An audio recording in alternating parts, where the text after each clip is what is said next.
What's up, KG? Alam mo ba na sa Axie, may mga build na sobrang lakas ngayon. Pero sa susunod na patch, parang biglang namamatay. Parang kahapon lang meta ngayon, wala na. So ang tanong, bakit nangyayari yun? Random ba yun? O sinasadya talaga ng developers? At kung Axie player ka, dapat ka bang matakot bumili ng meta builds? Pag-usapan natin. Let's go! Ang reality ng Axie meta, napansin nyo ba to? Tuwing may patch update sa Axie Infinity, biglang may mga build na hindi na gumagana. Dati malakas, ngayon wala na. Halimbawa, may panahon na sobrang meta ng poison build. Halos lahat ng laban may poison. Pero nung nagkaroon ng balancing changes, biglang bumagal ang poison stacking. Biglang nawala sa meta. So ang tanong, kasalanan ba ng players? Hindi. Ito ang normal na nangyayari sa competitive games. Actually, kung walang namamatay na build sa patch, yun ang mas delikado. Ano ang meta?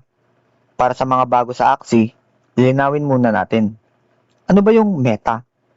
Meta, ibig sabihin, most effective tactics available. Ibig sabihin, yun ang pinaka-efficient na strategy sa current patch. Halimbawa, kung may isang combo ng Axie cards na mataas ang damage, mataas ang survivability, madaling gamitin, natural. Yun ang gagayahin ng lahat. Pag ginaya ng lahat, yun na ang magiging meta build. Pero may problema dito. Kapag isang strategy lang ang ginagamit ng karamihan, nagiging boring ang game. At dito papasok ang patch updates o ang balancing patch. Bakit sinisira ng developers ang meta? Ito ang hindi naiintindihan ng ibang players. Minsan, iniisip nila, pinatay ng devs yung build ko, pero ang totoo, kailangan nilang gawin yun. Imaginein mo to, kung may isang Axie build na 90% win rate, anong mangyayari? Lahat ng players, yun lang ang gagamitin. Ang resulta, wala ng variety, wala ng strategy, wala ng excitement. Kaya ginawa ng developer ang tinatawag na game balancing. Sa balancing, binabawasan ang power ng overpowered builds, pinapalakas ang mahihinang builds, para bumalik ang diversity sa gameplay. Power creep. May isa pang dahilan kung bakit namamatay ang builds. Ang tawag dito, power creep. Ibig sabihin, may bagong cards o mechanics na mas malakas kaysa sa luma.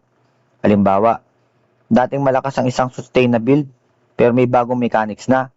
Mas mataas ang burst damage, mas mabilis ang energy gain. Ang resulta, hindi na kayang sumabay ng lumang build. Hindi siya nerf, pero naiwan na siya ng meta. Player adoption. Ito ang pinaka-interesting na part. Hindi lang developers ang nagbabago ng meta. Players din. Ganito kasi yon. Kapag may bagong meta build, aaralin ito ng community. Eventually, makakahanap sila ng counter strategy. Halimbawa, ang meta ngayon ay shield stacking. Pero may players na makakahanap ng build na bypass shield or burst damage. Pag dumami na yon, biglang babagsak ang dating meta. Kaya minsan, hindi pa siyang pumapatay sa build, player mismo. Real talk para sa Axie investment. Kung bibili ka ng Axie dahil meta siya ngayon, malaki ang risk kasi ang meta, temporary lang. May players na gumastos ng malaki para bumili ng top meta team, pero paglabas ng patch, biglang wala na sa meta. Kaya kung ang mindset mo sa Axie ay, bibili ako ng strongest build ngayon, delikado yan. Mas magandang mindset, bumili ng builds na flexible. Yung may maraming combo, maraming strategy, hindi dapat nakadepende sa iisang mechanic. Sa totoo lang, marami na akong nakita na ganitong cycle. May panahon na sobrang hype ng isang Axie build. Lahat naglilipatan. Tapos after ng patch, biglang tatahimik. Yung iba nalulugi. Yung iba nagbebenta agad. Pero yung mga veteran players, alam na nila ang pattern. Hindi sila basta-basta sumusunod sa hype. Kung bago ka sa Axie, ito ang 3 bagay na dapat mong tandaan. Una, huwag mong isipin na permanent ang meta. Pangalawa, unawain mo ang mechanics ng game. Kung alam mo kung bakit malakas ang isang build, mas madali mong makita kung kailan siya babagsak. Pangatlo, huwag kang bumili dahil lang trending. Ang meta build, parang fashion. Uso ngayon, pero hindi forever.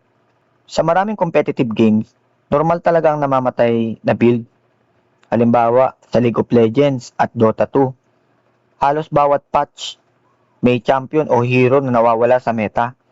Pero yun ang dahilan kung bakit tumatagal ang game. So next time na may patch ang Axie Infinity at may build sa biglang nawala, huwag agad magpanik. Tanungin mo muna, nerf ba ito? May bagong counter ba? O nagbago lang ang meta? Kasi sa competitive games, ang meta ay parang alon. Tataas, bababa.